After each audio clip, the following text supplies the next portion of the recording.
Meus irmãos e amigos, eu vos saúdo com a bendita paz de nosso Senhor Jesus Cristo. Aqui estou para mais uma vez fazer a nossa pré-aula de Escola Bíblica Dominical do nosso terceiro trimestre de 2024. Desta feita nós vamos para a lição de número 3, que tem por título Uma Igreja Comprometida com a Oração. Em lições anteriores, nós aprendemos sobre a igreja comprometida com amor ágape e a segunda, uma igreja comprometida com a santidade. Dando continuidade às lições, nós vamos aprender sobre uma igreja compromissada com a oração. Então, isso são características de uma igreja que está esperando Jesus a qualquer momento. São características de uma igreja que sonha com arrebatamento. Então é uma igreja que ama, é uma igreja que é comprometida com a santidade e uma igreja que ora. Então nós vamos aprender nesta lição de número 3 sobre a igreja que ora, que é a igreja comprometida com a oração. O que é oração? Oração não é nada mais e nada menos do que um diálogo com Deus. É conversar com Deus. É isso. É dialogar com o Senhor. Oração é nós fazer petição a Deus, como vamos aprender na lição. É agradecer a Deus pelo seu beneplácito sobre as nossas vidas. Então, meus irmãos, orar é isso. É se relacionar, é conversar, é dialogar. Então, quem vai conversar, quem vai dialogar, tanto fala como para ouvir. Então, por isso que precisa de tempo. Não é chegar e dizer assim, vou conversar aqui, trocar conversa, não. Precisa de um certo tempo, precisa de comunhão com Ele. Se não tiver comunhão com Ele, dificilmente vai conseguir tirar um certo período de oração, dialogando, falando com Deus e parando para ouvir o que Ele quer falar conosco. Aqui no nosso texto áureo vai estar escrito assim. Antes de nós ler o texto áureo, como estamos falando de oração, comunicar com Deus, o próprio Jesus vai nos instruir a orar. Em Mateus 6, ele diz, quando orares, entra no teu quarto, fecha a tua porta e ora em secreto, porque o Pai que vê o que ouve, o que é falado secretamente, ele vai te abençoar publicamente. Mas o segredo, ele diz, tenha um particular. O que é que Jesus está dizendo por meio dessas palavras? Ele está chamando nós para um particular com ele. Então ele está dizendo, a oração, quando nós se reservamos para orar, nós saímos para um particular com o Senhor. Então é importante, desliga o celular se for possível, né? Porque você vai se ausentar das demais pessoas para comunicar direto com Deus. Isso é um particular com o Senhor. Todo crente precisa ter esse particular com o seu Senhor. Orar na igreja é bom? Sim. Campanha de oração, isso é maravilhoso. Mas todo crente precisa ter seu particular, precisa ter seu quartinho de oração. Seja no seu quarto, onde você dorme, seja em um lugar reservado, mas precisa ter esse particular, porque isso foi Jesus que nos ensinou. Vamos lá, o nosso texto áureo está em Atos capítulo 4, versículo de número 31, vai estar escrito assim: e todos eles orando, moveu-se o lugar onde estavam reunidos, e todos foram cheios do Espírito Santo, e anunciava com ousadia a palavra de Deus.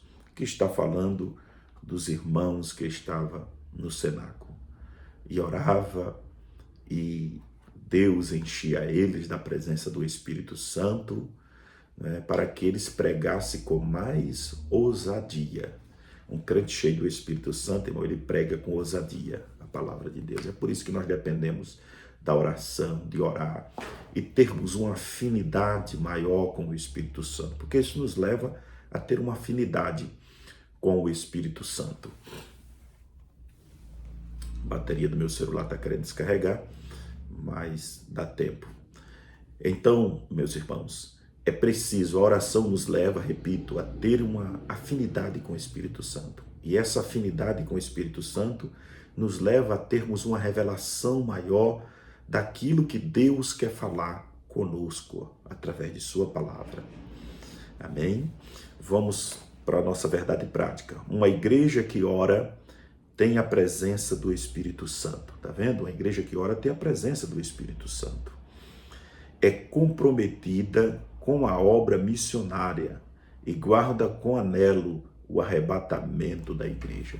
É uma igreja que tem a presença do Espírito Santo. A oração nos leva a ter uma afinidade com o Espírito Santo.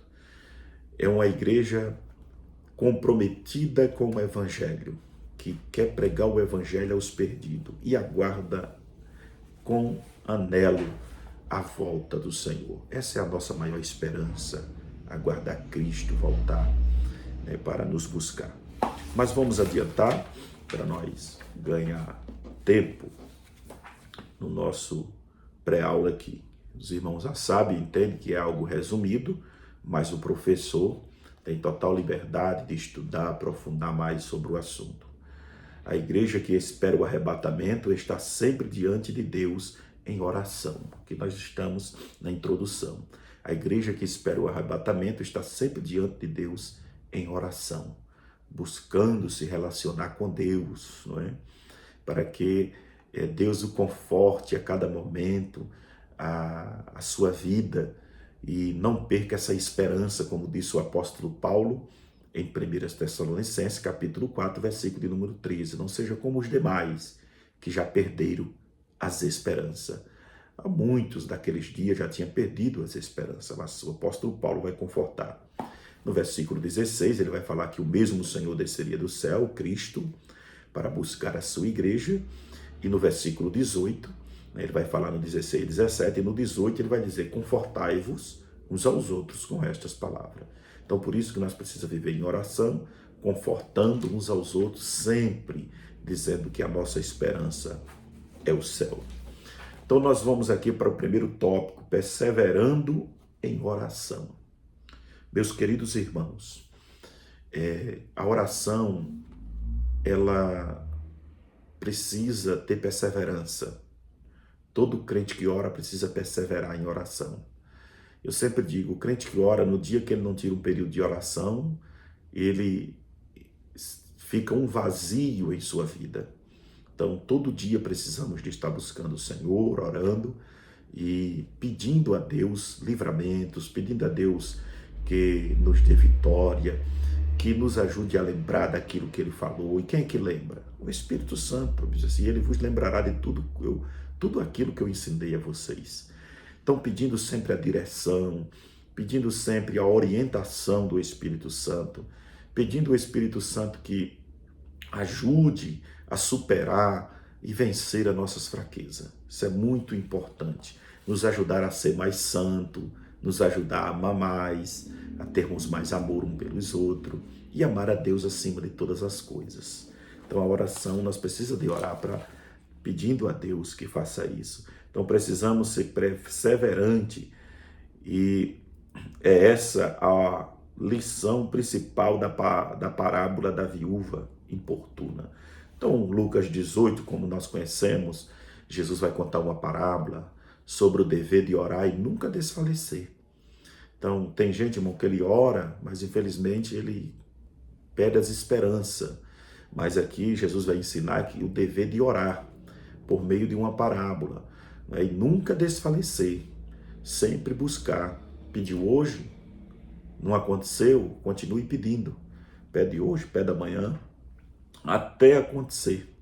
Então essa viúva batia na porta daquele juiz que não temia Deus nem respeitava os homens, todo dia.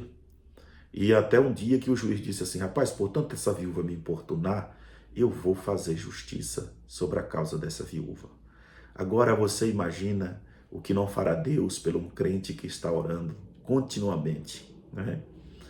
Continuamente. Deus abençoará, com certeza, essa pessoa. A instrução de Jesus: pedir, buscar e bater, e ensina a perseverança na oração. Então, pedir, bater, sempre buscar a Deus, né? Sabendo como orar, porque o crente também precisa saber como orar. Tiago diz assim: pedi e não recebe, porque pedes mal. Tiago vai falar isso. Alguém pede e não recebe porque a forma que pede, pede mal.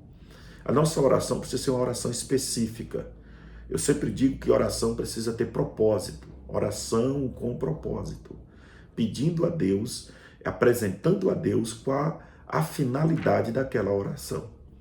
Então, apresentando a Deus, dizendo: Deus, eu necessito disso, eu necessito daquilo, eu apresento a causa tal, a causa de fulano, a causa de Beltrano, porque nós não podemos ser egoístas.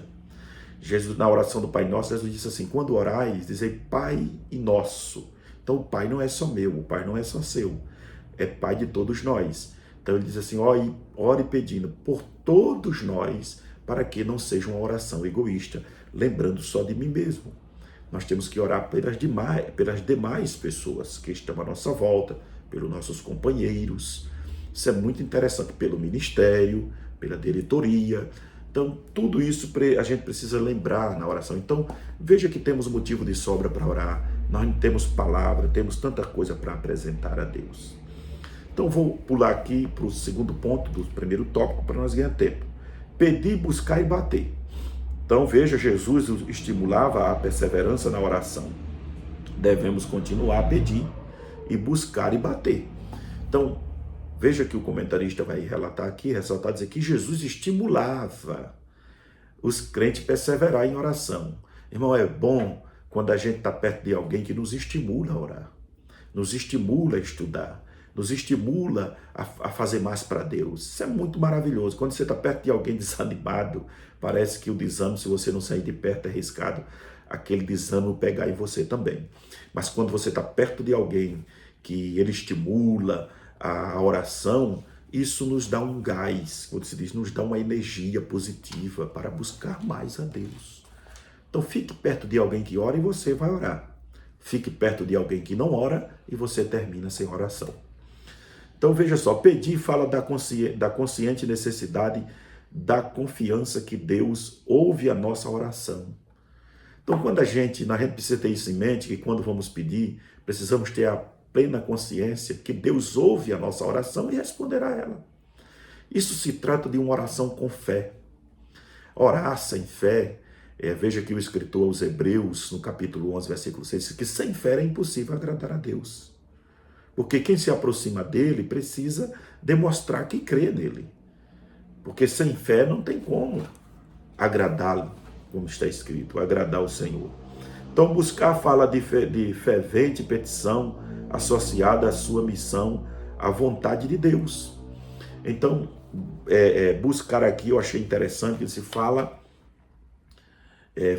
de fervente petição associada à submissão à vontade de Deus.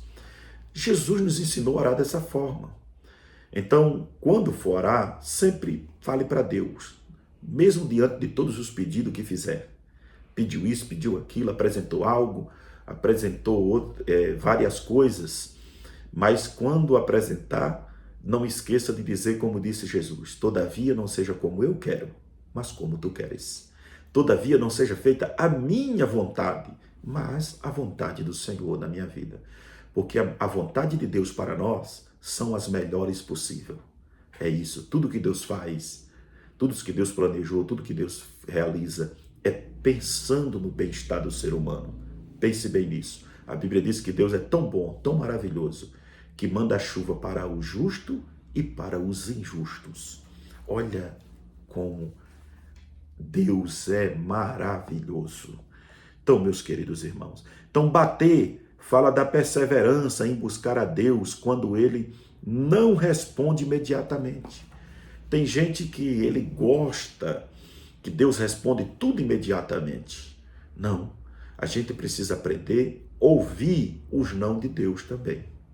Tem hora que Deus vai dizer não, tem hora que Deus não vai responder de imediato, não é? Porque ele está, às vezes, querendo se relacionar mais conosco.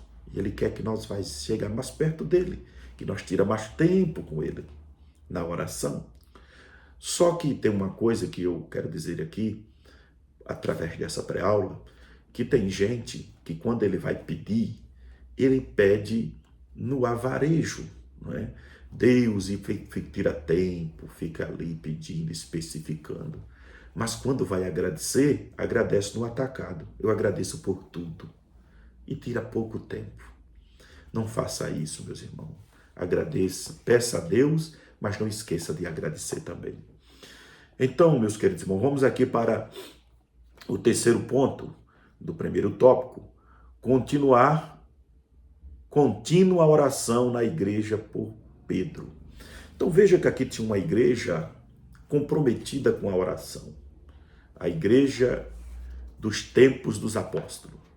Essa igreja, Pedro estava preso, como o comentarista vai destacar aqui, Tiago já tinha sido morto, porém o imperador guardava Pedro e João na prisão. Se eu só ler aqui para nós não errar, Pedro, pois, era guardado na prisão, melhor, né? Mas a igreja fazia contínua oração por ele. Então Pedro estava preso e a igreja estava em oração, buscando a Deus pela vida do apóstolo, pedindo a Deus que o livrasse, pedindo a Deus que tirasse ele da prisão. E aqui o comentarista vai destacar, havia 16 guardião guardando o apóstolo Pedro. Havia porta bem fechada com cadeados grandes para guardar o apóstolo Pedro. E além disto, ainda tinha os agrilhões em suas mãos, em suas mãos e seus pés, para que ele não saísse de forma alguma. Mas uma igreja que ora não tem porta que segura crente, que segura a oração de crente. Não tem grilhões, não tem soldado. Pedro estava dormindo, automaticamente Pedro acorda quando o anjo chega lá e os soldados vão dormir. Olha o que oração faz. Oração faz um efeito cascata. Glória a Deus por isso. Então, meus irmãos, o segredo da vitória é viver em contínua oração. Vamos para o segundo tópico. Segundo tópico, a oração produz renovação espiritual. Uma pessoa que ora é uma pessoa que tem o Espírito Santo em sua vida. É uma pessoa que tem relacionamento com o Espírito Santo. É uma pessoa que tem comunhão com Deus. Porque enquanto ele ora, a Bíblia diz que o Espírito Santo intercede por nós com gemidos inexprimíveis. Intercede a quem? Intercede a Deus. O Espírito Santo, ele ouve a nossa oração, intercede ao Pai e ao Filho por nós. Com gemidos, diz a palavra de Deus. Ele intercede por nós com gemidos inexprimíveis. Diz assim, que nós não sabemos nem como pedir, mas ele traduz claramente o que estamos pedindo ao Pai, intercedendo por nós. Olha que coisa maravilhosa. Cheios do Espírito Santo. Então veja, revestido e com autoridade descreve essa sua capacidade, essa sua capacitação para trabalhar. Então veja como é importante, nós somos revestidos de poder e isso descreve a sua capacidade para trabalhar. Então o Espírito Santo é o nosso guia fiel, ele é o nosso mestre por excelência, ele é quem nos guia, ele é quem nos orienta, né? Ele vai mostrando o que devemos fazer. Isso é muito maravilhoso. Então somos cheios do Espírito Santo. Um crente que ora, um crente que busca, é um crente que é cheio do Espírito, porque ele passa a se relacionar mais intimamente com o Espírito Santo. Vamos para o terceiro ponto do nosso segundo tópico. O avivamento começa com oração. Isso é sinônimo de crente vivo. Crente que ora é sinônimo de crente que tem vida. É sinônimo de crente que busca mais e mais avivar-se perante o Senhor. A primeira evidência de um avivamento ocorre quando Deus começa a ouvir do céu as súplicas e responde manifestando compaixão pelo seu povo. Olha, Deus ouve a nossa súplica. Se esse povo que se diz que clama pelo meu nome, né? que me busca descer, clamar, se humilhar. Humilhar ali fala de reconhecer os seus erros, né? Pedir perdão das suas falhas e clamar, buscar a Deus. Ele disse assim: eu ouvirei do céu e mandarei resposta, sararei a sua terra e eliminarei a praga, mandarei chuva sobre a sua plantação, trazendo grandes abundância. Olha que coisa maravilhosa, né? A chuva, ela representa também a doutrina na nossa vida, a palavra de Deus como chuva. Moisés vai falar sobre isso: goteja a minha doutrina como um orvalho e destile como a chuva sobre cada um de nós. Glória a Jesus por isso. Vamos para a frente, para que nós rapidinho finalize aqui essa pré-aula. Terceiro tópico: obras de Deus se faz com oração. A obra de Deus se faz com oração. Meus queridos irmãos, tudo que for fazer para Deus, ou até mesmo algo que é para nos beneficiar, ore primeiro, busque a Deus primeiro, fale com Deus primeiro, apresente a causa a Deus primeiro. Não é isso? Para que Deus abençoe, para que Deus possa fazer algo maravilhoso por nós. Exemplo de Jesus: quando o Espírito Santo desceu sobre Jesus no Jordão, ele estava orando. Em certas ocasiões, afastava-se das multidões para orar. Veja que o próprio Jesus, por isso que ele nos ensina a ir o particular com ele, orar em particular ao Pai. Então ele diz assim: ele saía, ele se afastava da multidão para ir orar em particular a Deus, para uma oração particular, precisava do particular com Deus. E passou a noite em oração antes de escolher os 12 apóstolos. Então veja que antes de escolher os 12 apóstolos, Jesus passou a noite em oração. Ele já desce do monte convicto de quem escolher, porque ele ora. Irmãos, nós pastores precisamos pegar isso como exemplo. Antes de separar um obreiro, orar. Se está na vontade de Deus, é da vontade de Deus de separar fulano de tals, né? A Bíblia diz assim: antes de alguém servir, primeiro seja provado, primeiro seja testado. Prove para poder ir, então sirva. Isso está em Timóteo. Então ficou orando em particular antes de fazer uma pergunta importante aos seus discípulos. Orou antes de fazer a pergunta, né, para ver se era necessário. Quem sabe Jesus estava orando dizendo assim: será que é necessário fazer essa pergunta? É claro que como Deus onisciente ele sabia, mas como homem ele necessitava de orar. Ele está nos ensinando uma lição aqui. É isso. Por ocasião da sua transfiguração, ele subiu ao monte a orar. Então, quando a transfiguração aconteceu, ele subiu com o objetivo de orar. E lá aconteceu aquela grande transfiguração. E os discípulos ficaram tão felizes, né, naquele monte, que não queria nem descer mais, porque a glória de Deus era tão real ali. Meus queridos irmãos, Jesus está nos ensinando aqui que em tudo, devemos orar. Por isso que a Bíblia diz: orar sem cessar, né? Orar quer dizer incessantemente. Orar pedindo a Deus a cada dia que nos dê a sabedoria do alto, que nos dê graça, que nos dê entendimento, que nos dê graça para fazermos a sua obra. Segundo ponto: a igreja que ora. Deus, pela sua graça, sabedoria e poder soberano sobre toda. Deixa eu voltar aqui. Deus, pela sua graça, sabedoria e poder soberano, sempre terá um remanescente de crentes e de igrejas que, no decurso de toda a história da redenção, permanecerá fiel ao evangelho original de Cristo e dos apóstolos e que experimentaram a comunhão com ele. O senhorio de Cristo e o poder do Espírito Santo. Olha, meus irmãos, Deus sempre preserva em todo tempo, em todo decorrer da história, Deus preserva um remanescente, Deus preserva grupos de remanescente, que preserva os bons princípios, que preserva a doutrina, que permanece fiel e que permanece em oração com Ele. Então Deus sempre tem o seu povo, aqueles que têm comunhão com Ele, que sempre buscam. Eu estava aqui achando que era na terceira igreja que ora. Eu li aqui no segundo tópico. Deixa eu ver se é isso. Isso, eu li no segundo aqui, mas agora que nós vamos para o terceiro.